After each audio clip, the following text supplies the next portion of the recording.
ITPro asks, what is Web3 and will it revolutionize the internet again? The World Wide Web, created in 1989 by Tim Berners-Lee, was fairly basic by modern standards, composed of static pages and limited interaction. It was on this foundation that modern tech giants such as Google, Facebook, Amazon, and Apple created something entirely new. What would become known as Web 2 was characterized by dynamic, mobile-first digital services and social media, underpinned by large platforms, and this represents what we're all familiar with today. Now, a new generation may be imminent, and it has captured the imaginations of the Silicon Valley elite. Dubbed Web 3, it's considered a new technological paradigm. But what this actually looks like in reality is somewhat debatable, and it's surprisingly hard to define. What do we mean by Web 3? Awkwardly, it isn't easy to explain what Web 3 actually means. It's become a catch-all term for a bucket of futuristic technologies, and some of the ideas associated with it intermingle with similarly vague, high-concept ideas, such as the metaverse. But there is one common theme. Web 3 advocates envisage the entire web reimagined and rebuilt on the blockchain. The upshot being that it would be decentralized. Proponents claim that a decentralized web would free it from reliance on major corporations. It would allow for a system known as self-sovereign identity, in which the user maintains full control over when, where, and how their data is used, rather than the power to make those decisions being in the hands of technology firms like Facebook and Google. Fundamentally, this creates better oversight for the user, allowing them to manage the use of their data in a way similar to that of tracking account activity with a bank. In essence, Web 3 is the idea that all of your personal data belongs to you, and that it should be stored on a blockchain, rather than on other companies' servers. This control isn't just good for your privacy, but it also makes your data more interoperable. For example, if you have health data being tracked by a nutritional app on your phone, your doctor may find that information useful.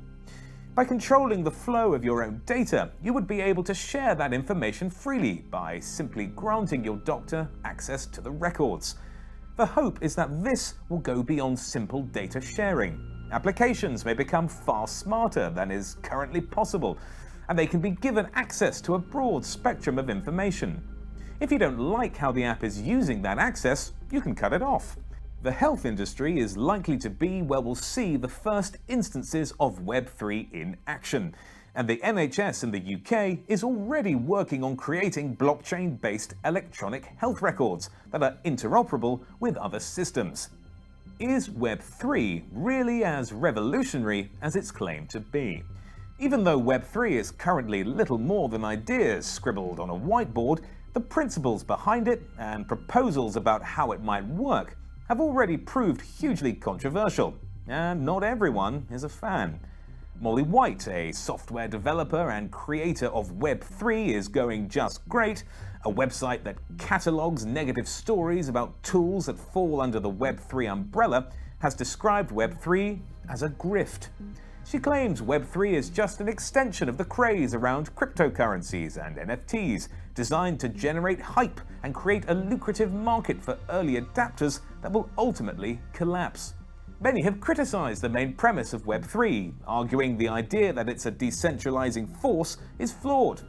Opponents have suggested Web 3 is just a rebranding of existing concepts, such as peer-to-peer networking and web hosting, and that blockchain isn't necessary to facilitate the project's aims. So, would Web 3 be a good thing? Even if true decentralization can be achieved, this might not actually be desirable. Moxie Marlinspike, the founder of messaging app Signal, recently criticized the aims of the project, arguing that Web 3 would need standards to be agreed upon across the tech industry, which could make innovating on existing platforms more laborious than is possible today. If something is truly decentralized, it becomes very difficult to change, and often remains stuck in time, Marlinspike wrote. He added that this is a problem for technology because the rest of the ecosystem is moving very quickly, and if you don't keep up, you will fail. He goes on to cite NFT marketplace OpenSea as an example. Although the underlying tokens are stored on the blockchain, OpenSea's developers have, in true Web2 fashion, built their own proprietary tools on top to make the platform more useful. Ultimately, Web3 faces the challenge of trying to convince the industry that applications are better served with blockchain than simply an efficient database powered on older technology. Proponents argue that Web3 represents an exciting era that realizes the aims of the original incarnation of the internet, a place where people have the power and freedom to communicate and share data. That is, if it can ever be taken seriously. Many still see it as the latest money-making exercise that's unlikely to endure. For more videos like this, don't forget to subscribe to the ITPro YouTube channel or visit us at our website.